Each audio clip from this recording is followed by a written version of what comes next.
Hi there class, welcome back everyone. I hope that you are super ready to start with today's class. Today we're going to start, as you might know, by doing a review about the activities that we did yesterday at the last video, at the last recorded class. Okay, so as you might remember, yesterday we started by doing also a review about the passive voice. We practiced about, remember that you can either write sentences in passive voice, in present simple, or in past. The only thing that changes is that you are going to write the verb to be.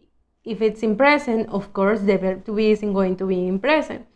If the sentence is in past, the verb to be is going to be in past, was, or were, okay? And the main verb is always going to be in past participle, produced, grown, designed, invented, etc. We also did 2 pages for the workbook. We're almost finishing it. 81 and 82. If you haven't sent these pictures to me, or if you have questions about any of these activities, please, you're just in time. You can ask me, teacher, I didn't understand activity 14, activity 13 on page 81. I'm going to help you, okay? I'm not going to judge you, so please tell me if you have questions. Today we're going to do a review about writing persuasive paragraphs. Remember that it says it gives the writer's information on the topic and tries to get the reader to agree with it. The supporting details are very important in a persuasive paragraph. After all, if you want someone to agree with you, you've got to give them a reason, okay? So remember that a persuasive paragraph is a short text when you write your opinion, when you try to persuade people to think about or to have the same idea that you have, the same opinion that you have in whichever the topic is. So, of course, it says that it is important to have supporting details. In the book, we have it with a different name, but it's the same.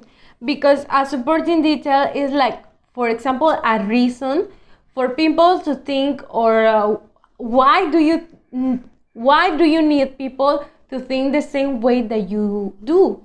What do you need people to agree with the same ideas? For example, I've shown you before this.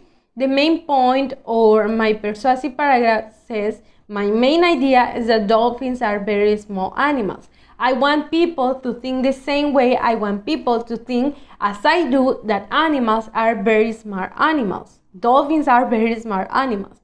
So my reasons are, maybe this is information that I found in the internet. So my reason or evidence is that multiple studies found that dolphins work in tandem with humans to catch prey. Very few, if any, species have developed mutually symbiotic relationships with humans. So that's my reason. That's my supporting detail. What I want to show people, that I want them to think that dolphins are very small animals, okay? Now, I think that we can go to workbook pages.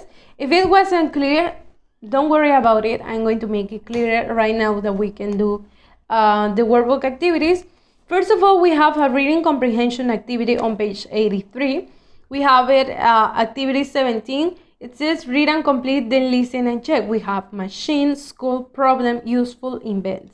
These should be words that you know, but if you don't remember the meaning or you don't know them, you can use your dictionary, please. And the text is called Problems and Inventions. I'm going to play the audio right now so we can finish this really fast. And please pay attention to it and complete information with the words from the books or the words that you listen to. Workbook, page 83, activity 17. Read and complete, then listen and check. Problems and inventions. All over the world, there are objects that people use and things people do which have been invented. Why do people invent things? Where do ideas for inventions come from? There's a saying that necessity is the mother of invention. This means that people invent things because there's a problem, and they want to solve the problem. In 1912, American engineer Otto Frederick Rohwedder had an idea. He wanted to invent a machine that could slice a whole loaf of bread. He built his first bread slicer in 1917, but it was destroyed in a fire. In 1927, he had enough money to build another one. But he realized he had a problem. The bread became stale after it was cut. He then had another idea, and he built a bread slicer that sliced the bread and then wrapped it so that it wouldn't get stale so quickly. So the next time you see a loaf of sliced bread, think about Otto Frederick Rohwedder's invention and how useful it is to us every day. Society needs inventors. Our lives are better because inventors are problem solvers. Many of them solve everyday problems by inventing something useful. Think of a problem in your home or at your school. Can you invent something to solve it? Okay, that's really nice. I like that idea. It says our lives are better because inventors are problem solvers. Okay, really nice. Activity 18, we can do it once that we pay attention to the reading. Read 17 again and answer the questions. We have 4 questions and you need to answer with information in here. Now, we can go to the next page, and it's page 84. It says, when you write a persuasive paragraph, pay attention to this, you want your reading to agree with your opinion. A good persuasive paragraph gives a strong main opinion and reasons for that your opinion. Your reasons make your opinion stronger and more reliable. Opinion. This is an example. The south of France is a perfect place for a vacation. Okay, that's my opinion. That's what I want people to think. Es lo que también quiero que la gente piense. Reason. It has beautiful beaches with wonderful swimming and very nice scenery. Okay. Another reason is that there are wonderful street markets and the local food is delicious. Another reason is that there are interesting and historic towns to visit too, such as Nice and Montpellier. Okay, that's what I think people need to think the same way that I do about that the south of France is a perfect place for a vacation. Activity 19 says, read the persuasive paragraph, then answer the question. Okay, this is the persuasive paragraph, and you're going to read it by your own and answer by writing the numbers. If you can see in here, we have numbers 1, 2, number 3, number 4, etc., number 5. I think we have 6. We have 6. And that's it, I think.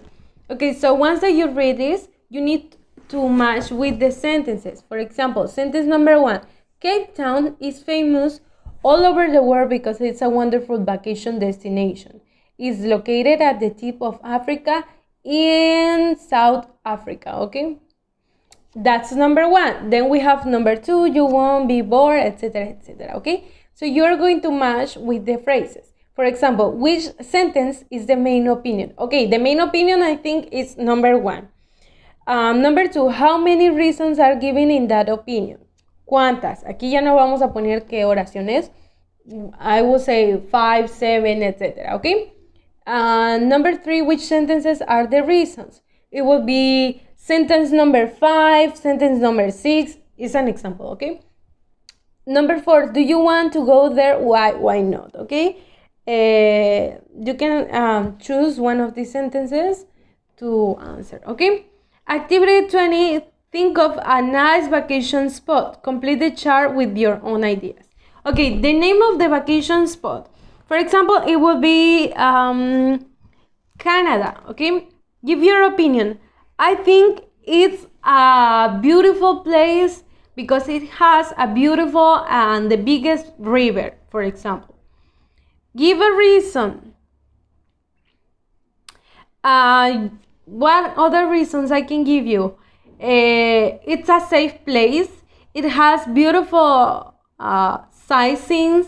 It has delicious food, etc. Okay? So depending on the vacation spot that you chose, you're going to give a reason, and some other reasons you're going to give an opinion, and some free reasons to support it, okay? If you have questions about this, please tell me, and of course, I'm going to help you with this activity. And that's it for today. I hope that you send me this activity. It's important for you to send it. If you have questions about this, please tell me. And this is up to you, okay? I'll be waiting for you to send me these pages with your name and today's date. And that's it for today, kids. I'll see you tomorrow. Remember that tomorrow we have the Zoom meeting, the live class, and I'll be waiting to meet you right there, as always. And tomorrow we're going to be reading the last reading of the Step Inside book, and I'm super excited.